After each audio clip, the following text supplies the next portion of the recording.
é abrir uma página em branco. Né? Normalmente quem fez o login agora já vai aparecer. No meu caso, eu só fui ali em criar que já abre para fazer isso. Então aqui eu tenho a minha página de trabalho. Qual que é a primeira coisa que eu preciso definir? Eu tenho que trabalhar com a arquitetura da informação. Lembram que é isso? A Rita passou para vocês. Vocês têm que definir o número de telas que vocês vão trabalhar. Vocês podem começar a mexer e depois ir criando telas? Sim, mas o ideal é vocês já ter uma noção do todo. Né? Por exemplo, eu vou fazer uma reportagem multimídia e eu vou trabalhar com 4 capítulos. Como é que eu quero estruturar essas telas? Né? Por que eu tenho que saber disso? Porque aqui no ReadMag eu vou duplicar as telas. Né? Então, se eu já tiver estabelecido, eu vou trabalhar com 6 telas, com 5 telas, eu já posso duplicar essas telas e já deixar elas prontas para que eu possa trabalhar. Certo? E aí, por exemplo, aqui a gente tem essa reportagem aqui.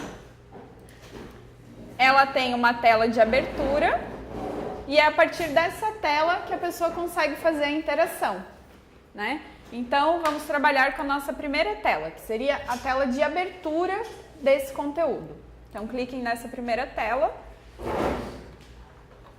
Vocês podem ver que tem uma linha pontilhada. Essa linha pontilhada é a nossa margem de segurança. Lembram no InDesign que vocês também têm uma margem? É a mesma coisa para a internet, a gente também tem uma margem de segurança. Por quê? Porque a gente tem diferentes dimensões de telas. Né? Tem um notebook que tem uma tela menor, tem o computador que a gente usa aqui que já tem uma tela maior. E essa margem, ela oferece segurança.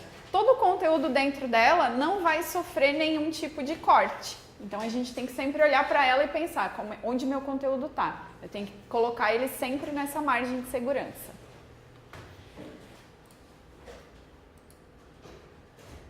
Aqui nessas pilhas de quadradinhos, a gente tem grid.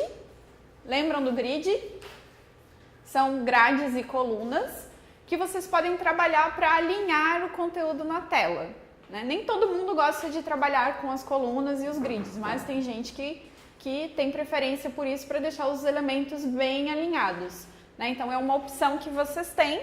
Se vocês clicarem aqui, vocês vão conseguir, né, fazer essa divisão de colunas e linhas. Né? Aí fica a critério de cada um utilizar desse recurso.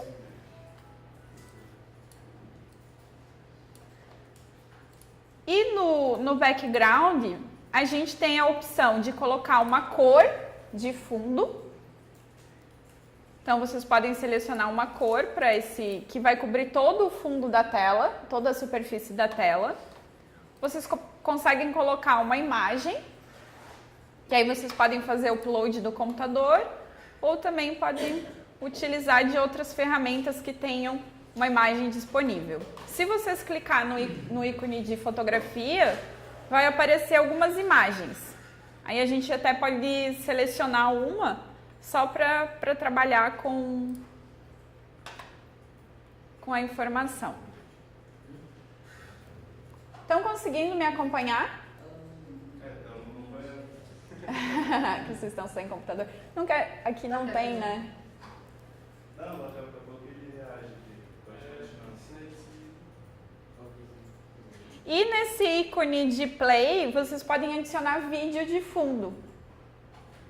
Né? Não sei se vocês já viram os conteúdos, mas o Altab, por exemplo, utiliza muito uma imagem em movimento que fica por trás do título. Então, o ReadMag também oferece essa opção para vocês. Vocês podem utilizar, então, por meio do background, selecionar uma cor de fundo. Vocês podem selecionar uma imagem, que vai cobrir toda a superfície da tela. Ou vocês podem selecionar um vídeo, que também vai ficar com aquele movimento por trás do título. Então, vou deixar aqui essa imagem. Aqui nesse botão de mais é onde vocês vão adicionar os recursos multimídia. Então, vocês vão ter aqui a opção de texto. Então, vou construir aqui o meu título.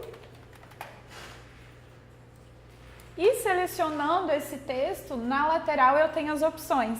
Então, se eu clicar no T, eu consigo ampliar o tamanho desse título, sempre arrastando o mouse. Eu vou colocar o mouse em cima do número, que é o tamanho da fonte, e vou arrastar ele para cima ou para baixo, para conseguir aumentar ou reduzir o tamanho da fonte. Conseguiram? Aumentar e reduzir o tamanho da fonte? Todo mundo?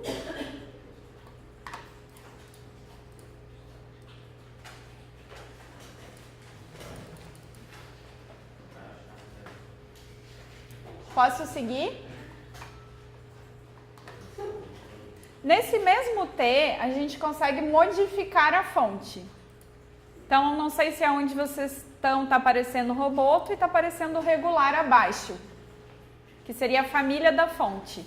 Então, eu tenho o Roboto, se eu clicar na parte do regular, eu vou ter toda a família dessa fonte, que é ela em itálico, ela em bold, então eu posso ver as variações dela.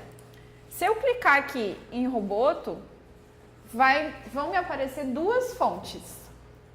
De vocês também está assim? E aí eu posso ir numa livraria de fontes. E isso é maravilhoso, porque aqui a gente tem as fontes do ReadMag e a gente consegue ter as fontes do Google Fontes também. Vocês já utilizaram o Google Fontes? Tem umas fontes bem bacanas lá. Então, isso aqui está tudo interligado por meio dessa ferramenta. Vocês não precisam ir lá no Google Fontes, baixar a fonte, instalar no computador para ter acesso a ela. Vocês podem ir direto por meio dessa ferramenta.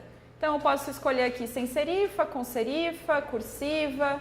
Então, vocês têm as opções aqui para selecionar o tipo de fonte. Se vocês colocarem o mais, que é o que vai aparecer no cantinho da fonte, vocês vão adicionar essa fonte para a livraria de vocês. Então, ela já vai aparecer aqui no menu para vocês escolherem ela para colocar na plataforma. Conseguiram fazer essa parte de escolher a fonte?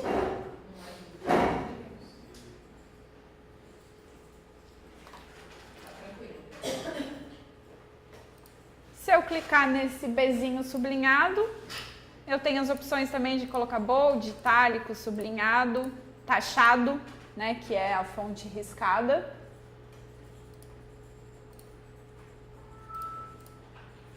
Ou deixar ela maiúscula, minúscula. Tudo por meio desse botãozinho aqui. Abaixo do B, a gente tem para deixar justificado, centralizado, alinhado à esquerda ou alinhado à direita.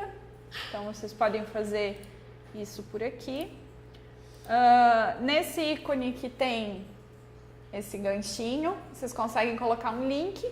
Então, quando vocês querem fazer um menu interativo, por exemplo, vocês utilizam essa parte do link, que quando a pessoa clicar, ela vai ser direcionada para a página. E na parte de baixo, eu tenho a opção pelas cores, então eu também posso mudar a cor dessa fonte.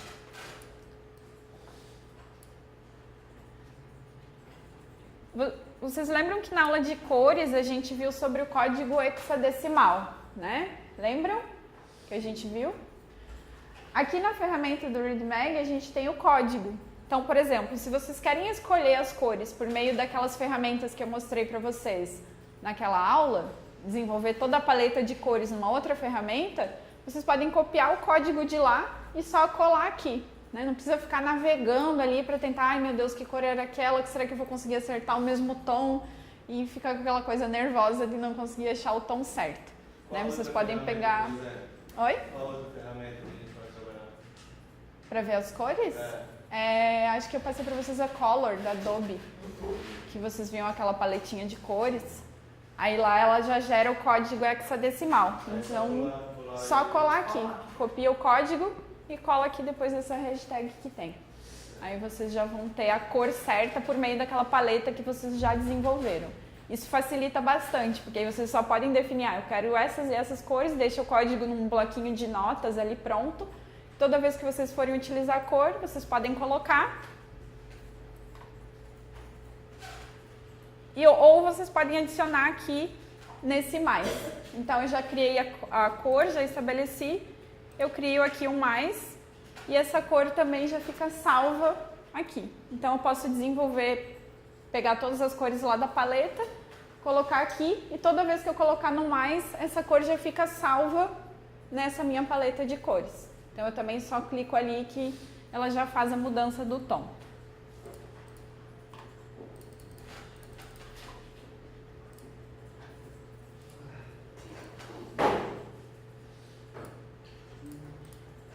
Ui, muito feio. Deixa branco.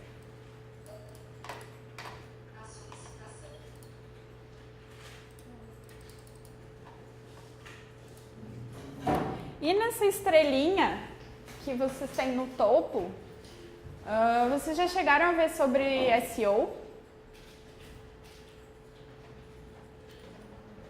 Que são as regras que a gente utiliza para otimizar o conteúdo no Google.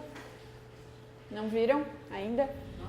Então a gente tem algumas regras por meio de SEO que facilitam o nosso ranqueamento no Google. Né? Então a gente tem um número de palavras para colocar em títulos, um número de palavras para colocar na linha fina, de modo que o Google vai localizar com mais facilidade e, consequentemente, a gente vai estar lá na primeira página do Google, que é o que interessa também para o jornalismo. Né? Toda vez que a pessoa busca o conteúdo, para a gente aparecer na primeira página, a gente tem essas regrinhas. Né? E na programação, a gente tem as tags H1, H2 e H3, que são as principais para a gente colocar os conteúdos nessas tags. E o ReadMag oferece essa possibilidade. Né? O H1 a gente tem que normalmente colocar o título, que é o que tem de maior destaque. Né? Que quando a pessoa digita lá, praias de Florianópolis,